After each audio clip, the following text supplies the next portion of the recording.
Oi, gente, tudo bem? Eu sou o Felipe, eu sou do time de marketing aqui da Bicorp. A gente está no Conar 2023, que é o maior evento de pessoas da América Latina. E esse é o episódio do Fala Expert, um papo para te impulsionar. Nesse episódio, a gente vai falar da tecnologia.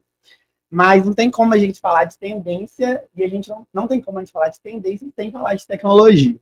A transformação digital, ela está em todas as áreas da sociedade, né? Na comunicação, na educação, na saúde e muito mais.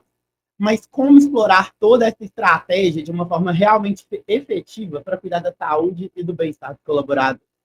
E para responder essa pergunta, a gente convidou o Gustavo Drago, que é palestrante, professor e CEO da Bicare, que desenvolve soluções digitais para a promoção da saúde e bem-estar. Bem-vindo, Gustavo. Muito obrigado pela participação. Obrigado. Vamos conversar também com o Matheus Magno, que é CEO da Sambatec e Samba Digital, unidade da Sambatec especializada em transformação digital e construção de ecossistemas digitais. Muito obrigado pela participação e bem-vindo. Super prazer estar com vocês. Estar com você aí, Gustavo. Vamos para cima. Vamos lá. Bom, é indiscutível que a tecnologia auxilia cada vez mais a mudança de hábitos, né? E garante maior acesso à saúde. Um bom exemplo é o aumento do uso de aplicativos com esse foco. Segundo pesquisa da Pew Research Center, no último ano, cerca de 72% da população adulta utilizou algum aplicativo de saúde em seus dispositivos móveis. O grande destaque foi para o rastreamento de atividades físicas e exercícios, seguido por aplicativos de monitoramento de dieta, alimentação saudável e saúde mental.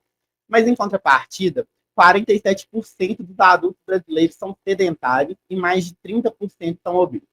Além disso, 1 em cada 4 pessoas sofrem de algum transtorno mental. E trazendo para o contexto corporativo, a gente percebe que as empresas têm uma grande preocupação em reter, em conseguir o maior número de indicadores, né, de dados. Entretanto, tem muita dificuldade em transformar esses dados em informações estratégicas para tomada de decisão mesmo dentro da empresa. Principalmente quando se trata de questões intangíveis como a saúde e o bem-estar dos colaboradores. E o nosso objetivo aqui hoje é ajudar a quem está assistindo a gente como identificar e gerir dados relevantes para cada cenário, usando a tecnologia ao seu favor. E quando a gente fala de mudança, principalmente mudança de hábitos, o primeiro passo é a educação, né? E quando a gente fala de educação, é fundamental o acesso à informação também. Por isso, Matheus, qual o papel a tecnologia assumiu nesse momento ao conhecimento? Simplificar e gerar acesso. As empresas vão crescer com o processo com tecnologia nova. Então, antes se fazia de um processo com alguém que ministrava algum conhecimento, por exemplo, na educação, né? Treinadores, gestores, multiplicadores. Hoje é possível construir uma maneira de entregar trilhas de desenvolvimento hiper personalizadas. Qual é o maior desafio das empresas na educação? É o engajamento. Se você entrega a tecnologia para uma dada empresa, mas o engajamento é baixo, a tecnologia não ajudou, na verdade, piorou. Está mais fácil ter continuado de forma analógica. Quando a gente adiciona os dados com o princípio de hiperpersonalização, ou seja, a gente entregar o conteúdo certo para a pessoa certa, no momento certo, na linguagem certa, isso faz com que o engajamento aumente. E aí, naturalmente, aquilo que era um desafio de aprender passa a ter um desejo de aprender. E aí a tecnologia, a plataforma, passa a ser um local desejado das pessoas para poder ter algum conteúdo novo, né, para poder aprender algum conteúdo novo. Não um local obrigatório, onde em muitas empresas, em muitos momentos, ainda trabalham com a tecnologia, mas como trilhas obrigatórias. A pessoa tem que fazer, senão ela perde bônus, senão ela perde um pagamento, senão ela é chamada a atenção. Então, a liderança tem que fazer um trabalho. Então, a tecnologia ela vem avançando nesse princípio. Cada vez mais, tirar atrito do processo, melhorar a experiência e utilizar esses dados para conectar o certo para a pessoa certa. Sim. Tem que ser realmente uma aliada, né? E não um dificultador do processo e dos objetivos que elas estão tentando alcançar. Bom, e Gustavo, falando agora sobre gestão de pessoas, saúde e dados. Como a tecnologia pode ajudar as empresas a identificarem aqueles indicadores que realmente irão fazer a diferença, no sentido de treinar, no sentido, não só para os colaboradores, mas também para o negócio. Acho que os pontos têm muita sinergia. Acho que o grande desafio para quem está trabalhando com cuidado de pessoas dentro da empresa, hoje é conseguir fazer as pessoas se engajarem nos programas de saúde e bem-estar e, por um outro lado, ter visibilidade sobre o que efetivamente está acontecendo com os programas de engajamento dentro da empresa. Então, para você começar com uma pessoa que está dentro da empresa, fazendo alguma atividade para a gestão do cuidado coordenado, esses são os grandes desafios. Poxa, como que a tecnologia pode auxiliar?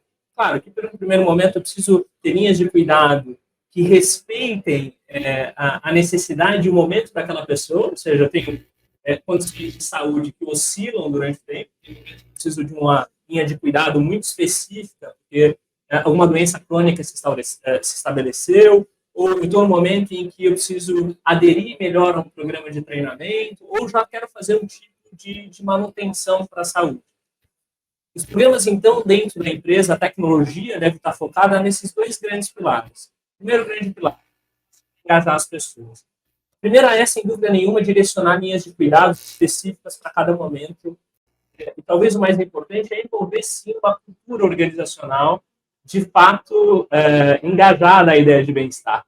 Eu, como marca empregadora, quero fazer isso, não tem jeito de fazer isso sem envolver a liderança. A liderança é direto fazendo isso. O outro conceito é tentar, eu acho que para ter essa sua visão importante, entender como funciona as regras de incentivo. As regras de incentivos que focam no olhar negativo, ou seja, no medo, tendem a gerar mais evasão em curto e médio prazo. Então, focar no engajamento, reforçando as recompensas positivas, parece ter muito sentido. A gente vem testando em grandes empresas multinacionais, por exemplo, a gente criou um desafio agora para 5 mil pessoas que estão fazendo uma atividade de saúde e bem-estar, 80% de engajamento desse programa. Né? E por que tem? Porque esses 3 pilares estão sendo atendidos. Por um outro lado, a gente que está na empresa fazendo o cuidado, quem está lá fazendo a coordenação do cuidado das pessoas, tem dificuldade de visualização dos dados, visualização do acesso das informações. E como o recurso é finito, você precisa direcionar o recurso dentro da empresa para aquilo que vai ter, de fato, alto impacto.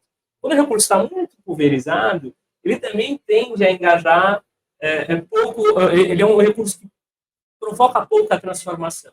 Então, quando eu passo a ter maior visualização do que de fato está acontecendo na empresa, entender como os programas estão de fato gerando resultados a nível financeiro, a nível de engajamento e a nível de transformação, de mudança de comportamento observável, eu me torno mais efetivo. Então, os 2 pilares, eu acho, que é tema fundamental para qualquer empresa, seja grande, média ou pequena, é que você senta na mesa de RH para conversar, como eu faço para engajar as pessoas e como eu posso ter uma maior visibilidade do que está acontecendo. Então, hoje, a maior dificuldade os dados estão muito pulverizados para linhas de cuidado completamente diferentes e as pessoas têm muito pouco poder de tomada de decisão porque não estão vendo o que está acontecendo. Sim. E um dos pilares que você trouxe aí, que eu acho muito interessante, que a gente vai discutir agora, é o desenvolvimento de gestores para entender todo esse cenário. Né? O Matheus tem grande experiência, né, no mercado de educação e expertise também no assunto. Então, conta para a gente como a tecnologia pode ajudar no desenvolvimento dos gestores para que eles possam identificar os indicadores e ferramentas certas para cada objetivo. Pela própria maturidade de cada empresa. Uma empresa grande, uma empresa média, uma empresa pequena, o perfil desses colaboradores, tudo isso leva um grau de complexidade. Quando a gente fala em tecnologia, essa complexidade tem que ser diminuída. Então, como é que a gente tem visto? De um aspecto, do aspecto do conteúdo, as pessoas cada vez mais vão se engajar com conteúdos que elas entendam que conecta com elas, que é humanizado. Então, um gestor, por exemplo, ele é um ser humano, e que no final ele também tem suas dificuldades, ele também tem seus desejos, ele também tem seus pontos ali de oportunidade de desenvolvimento. Né? Mas, por outro lado, se o que ele tem de conteúdo não conecta na linguagem que ele está acostumado, aquilo para ele é mais difícil ainda. Né? Então, por exemplo, casos práticos. Se você está formando, essa é uma empresa pequena, e você tem uma plataforma de educação, e com essa plataforma de educação você começa a comprar um curso no mercado, de um ator que gravou aquele curso, que não fala na linguagem daquela pessoa, seja regional, seja na simplicidade daquele gestor daquela dada empresa, dificilmente ele vai conseguir ter efetividade para aprender e colocar em prática. Então, o princípio da tecnologia nesse sentido, uma parte do conteúdo ele tem que ser humanizado. É muito importante que o engajamento por mídia, que é um indicador que a gente avalia quando a gente fala de plataforma, ele é sempre mais alto quando as pessoas aprendem com um igual ou com alguém que elas admiram. Então, se é um outro par que gravou sobre um tema, aquela pessoa ela está mais apta a aprender com aquele par, por exemplo, porque está vendo alguém que sofre as mesmas dores, de repente vem da mesma realidade, de repente, inclusive, entende o mesmo contexto. Mas quando você tem, por exemplo, uma plataforma como essas de plataformas massivas, em muitos momentos pode não ter engajamento, porque não tem essa conexão direta. E o outro lado, aí é o lado que a gente vê do tipo de vídeo, ou áudio, ou material que vai ser entregue para o gestor, ou para quem for. Cada vez mais as pessoas têm consumido vídeos curtos. As pessoas querem respostas rápidas. Elas querem saber de um how-to, né? Como faço? Como eu faço para fazer um one-on-one bem feito? 5 principais tópicos para eu poder fazer minha reunião hoje. Como checar se o meu feedback foi efetivo? Então, uma parte que a tecnologia pode ajudar muito é trazendo essa simplicidade, acho que esse é o grande ponto que precisa ser para a vida do gestor. Para que o gestor possa fazer aquilo que até então é complexo de uma maneira cada vez mais simples. À medida que isso é simples, ele consegue engajar mais as pessoas, por estar engajado, ele também consegue ser mais efetivo, e a cultura da companhia passa a ser uma cultura mais alinhada a aprendizados rápidos, mas também execuções mais rápidas. E líderes que aprendem e executam rápido geram mais impacto do que líderes que só aprendem e executam de maneira demorada. Outro desafio que você mencionou aí, que eu acho legal também discutir, é o engajamento dos colaboradores, principalmente em programas de saúde e bem-estar, né? Gustavo, como a tecnologia pode ajudar, né? Quando a gente fala de engajamento na saúde, a gente tem um comportamento muito específico ao conteúdo que a gente quer observar. As pessoas estão indo lá, estão visualizando, quanto tempo permanece, aquele conteúdo é atrativo ou não ao ponto das pessoas permanecerem. E quando se trata de aspectos de saúde, o comportamento observável, o behavior que a gente quer olhar, essas pessoas estão aderindo àqueles comportamentos que estão mais atrelados a um estilo de vida mais saudável. Então, se você pegar a ideia e a concepção de saúde, entender qual que é o grande gargalo dessa história, você vai descobrir que 70% das doenças que a gente desenvolve estão invariavelmente atreladas ao nosso estilo de vida, às nossas escolhas, ao nosso comportamento. 30% são doenças autoimunes que iriam surgir de qualquer maneira. Dessas 70%, dessas 30% que são autoimunes, às vezes até genética, tem um outro fator importante. Ele só vai se expressar se você também tiver um estilo de vida que favoreça a expressão desse gene. Então, qual é o grande problema da história? O grande pilar da causa daquilo que a gente observa como impacto na doença, na saúde, né, de maneira geral. É behavior, é comportamento. O curioso é que tem muito pouca ação efetiva destinada à principal causa do problema, que é a mudança de estilo de vida das pessoas. Então, o primeiro desafio dentro da empresa é entender quais comportamentos a gente quer incentivar. Eu não vou sair gamificando tudo, trazendo qualquer tipo de conteúdo. Quais são os comportamentos que a gente quer movimentar? A gente diz que 3 são fundamentais. Quando você dorme, tem um efeito, você vai ser prejudicado. Seu comportamento ativo ou sedentário. Hábitos de consumo saudáveis. E um pilar, que é o hardware, o sistema nervoso central de toda a história, que é a maneira como você lida com os eventos estressores da vida. Fluxo de pensamento, quadro emocional, que a gente está chamando de saúde mental hoje. Mas é esse hardware, o sistema nervoso central, que controla tudo o resto. Então, organizar, entender que esses são os pilares que a gente deve fomentar, o primeiro pilar para entender o que é bem-estar do ponto de vista prático. Então, quando a gente começa a levar, seja conteúdos, quando a gente começa a criar desafios gamificados, com micro-hábitos, que vão incentivar as pessoas a executarem tarefas simples, né? Tarefa que eu tenho alta motivação e com baixa complexidade. Não adianta eu colocar uma tarefa de alta complexidade que eu tenho baixa motivação. É a fórmula perfeita para você não fazer, né? Você já tentou ir na academia, se inscreveu, está lá pagando ela, não aparece lá, né? Você é igual aos 3% da população brasileira que frequenta a academia. Os outros 97%, você não frequenta a academia. Por quê? É uma atividade complexa, com uma recompensa em longo prazo e que tem que engajar pouco. Agora, quando eu falo que o caminhar, quando você dá 10 mil passos por dia, tem um poder de retardar o processo de envelhecimento precoce, doenças neurodegenerativas, tem um poder de recompensa imediato, que é sentir a vitalidade, é como se tivesse te dado um fármaco e você se sente mais disposto, você vem andando para cá, evidentemente você ativou mais parte do seu cérebro e, portanto, está com maior vitalidade, você tem uma recompensa que vai te fazer a querer repetir aquela tarefa. Então, o segredo dos programas de engajamento é entender, não é o resultado, o output do comportamento, é reforçar o próprio comportamento. O próprio comportamento. Então, eu, de vez de falar assim, emagreça X%, eu falo, coma menos açúcar antes de dormir. Isso é um pouco mais tangível.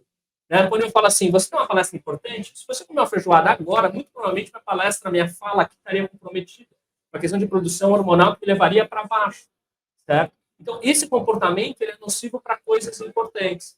Apesar da recompensa no paladar imediato, ele vai me prejudicar em outras coisas relevantes.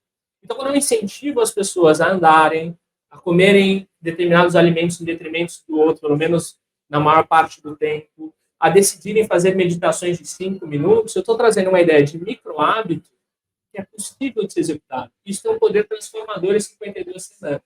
Então, todos os nossos programas que têm, as hipóteses que a gente tem validado no mundo corporativo, que tem um poder de crescimento explosivo, né, de engajamento, 80%, 90%, a gente tem feito isso em grandes empresas, está associado a programas que estimulam o comportamento que a gente quer observar e a ideia de senso de tribo, de criação de comunidade, direcionamento de linha de cuidado. Só por fim, outro passo é trazer visibilidade para todos os stakeholders. Parece loucura, mas nesse setor, o nosso principal gargalo, o desafio ainda é visibilidade na área. Né? Se você está falando em IA, predição, machine learning, mas ainda tem um banco de dados, uma informação que possa ser correlacionada. Né?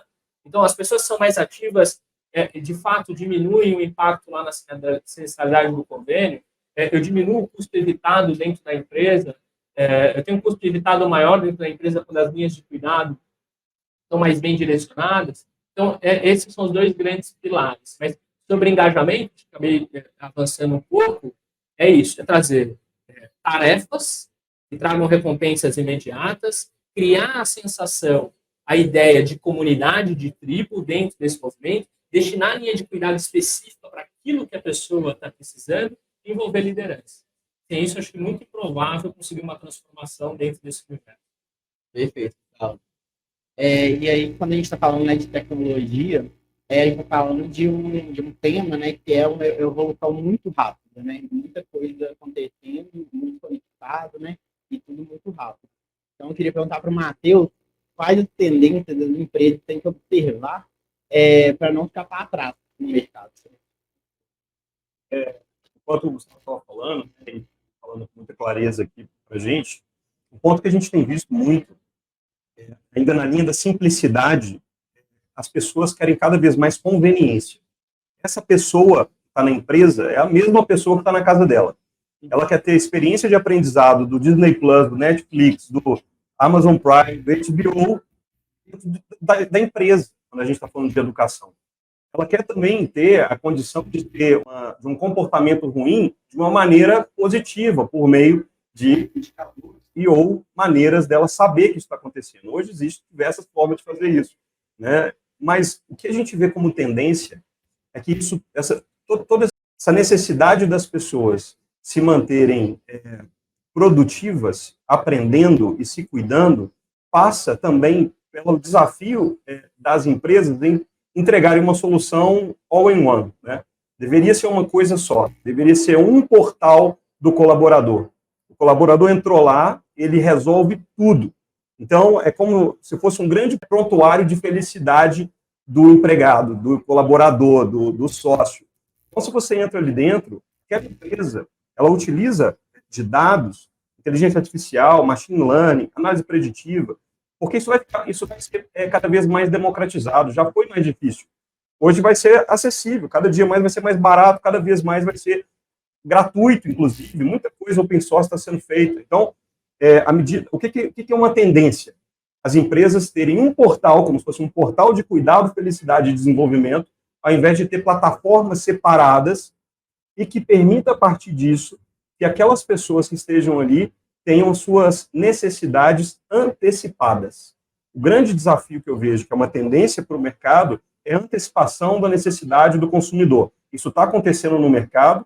Todas as empresas que se transformaram num ecossistema all-in-one, você vê Amazon, você vê Apple, você vê Google, todas as empresas que têm uma multidisciplinariedade de soluções, mas que para o usuário é simples, estão prosperando, porque elas conhecem a expectativa do seu cliente. A empresa, a mesma coisa. O cliente interno, uma tendência é que ele seja cada vez mais atendido de maneira simples, de maneira hiper personalizada e permitindo que esse portal, essa grande plataforma, esse grande ecossistema faça com que ele tenha os inputs necessários para ele estar conforme ou não conforme àquele setor ou ao diagnóstico médico, né, ou o que ele apresentou quando você vai fazer a sua entrada na empresa, você faz um exame, né, o seu exame admissional. Então, o seu exame admissional ele tem um prazo de validade. O que acontece com você na sequência?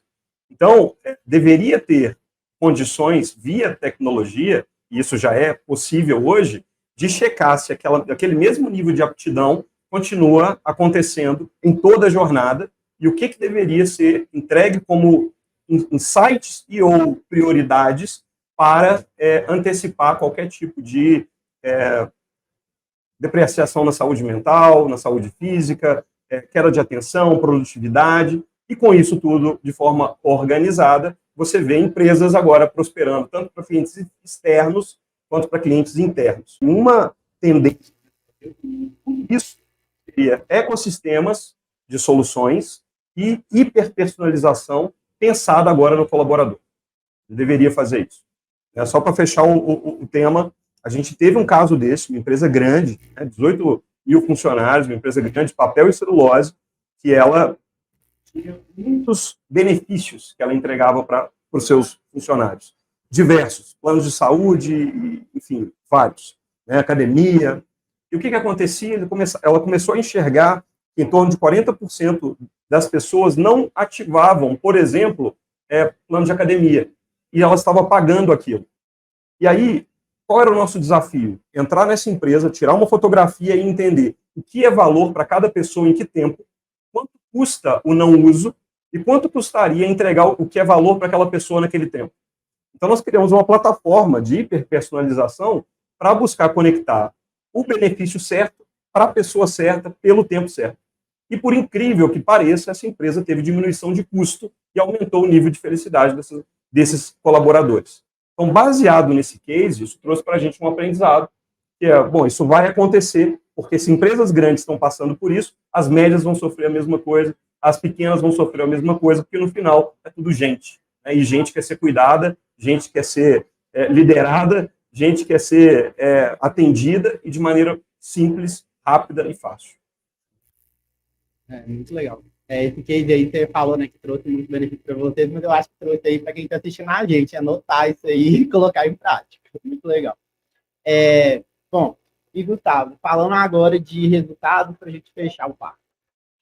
Como que tudo isso que a gente discutiu impacta na experiência dos colaboradores, para o seu próprio bem-estar e para a empresa? A preocupação dos programas de saúde e bem-estar era trabalhar na perspectiva de ROI. Né? Então, todas as linhas de cuidado estavam atreladas a um possível retorno financeiro que isso poderia ter. O sistema não seja importante, ele se mostrou. O que é novo, o que vem crescendo muito fortemente, é que agora eu, como empresa, quero ser reconhecido no mercado pelos clientes que consomem o meu produto, mas eu também quero ser reconhecido em termos de valores e propósitos para quem vem fazer parte desse time, para quem vai trabalhar comigo. E esse conceito de marca empregadora, que é muito forte, também se compromete com o colaborador para alguns valores fundamentais. E se você fizer uma pesquisa sobre quais são os valores elementares em que todos os colaboradores gostariam de ter, talvez o segundo, se não o terceiro, é bem-estar. Ter um ambiente, sem dúvida nenhuma, que envolva segurança psicológica, que envolva a perspectiva de crescimento, mas o bem-estar. O bem-estar, essa palavra, ela veio sendo ressignificada durante todo esse processo. A tradução básica de tudo, eu acho que de tudo que a gente está falando é eu acho que é a dor principal de quem está trabalhando na empresa com recurso finito. Né? Se eu colocar aquela coisa da empatia, põe a roupa e vê qual a dificuldade dessa pessoa. Primeiro, que o Matheus trouxe é perfeito. Criar um canal que facilite o acesso. As pessoas no Brasil, o Brasil é muito grande, as pessoas têm dificuldade de acesso à tecnologia. Uma coisa é criar uma solução para São Paulo, outra coisa é criar para fora. Os departamentos de bem-estar, RH, os departamentos de felicidade são novos, não tem esse efetivo de pessoas tão grande para controlar 5, 7, 8, 12 trouxe de maneira muito inteligente. 40% sequer sabem que existe um benefício que ele utilizaria, né? Que existe uma proposta de valor que ele utilizaria. Então, facilitar o acesso, criar canais simples, integrados, né? Um super programa em que as pessoas tenham acesso facilitado, não multiplataforma, mas que eu entre e tenha acesso facilitado a esses programas. Direcionar os programas de maneira mais efetiva. Olhar para os dados de maneira inteligente para direcionar o recurso de maneira inteligente. O Matheus deu um exemplo perfeito aqui sobre como usar esses dados a favor de uma maneira mais inteligente. Vai sair mais barato, você vai entregar mais valor, mas você precisa ter essa visão.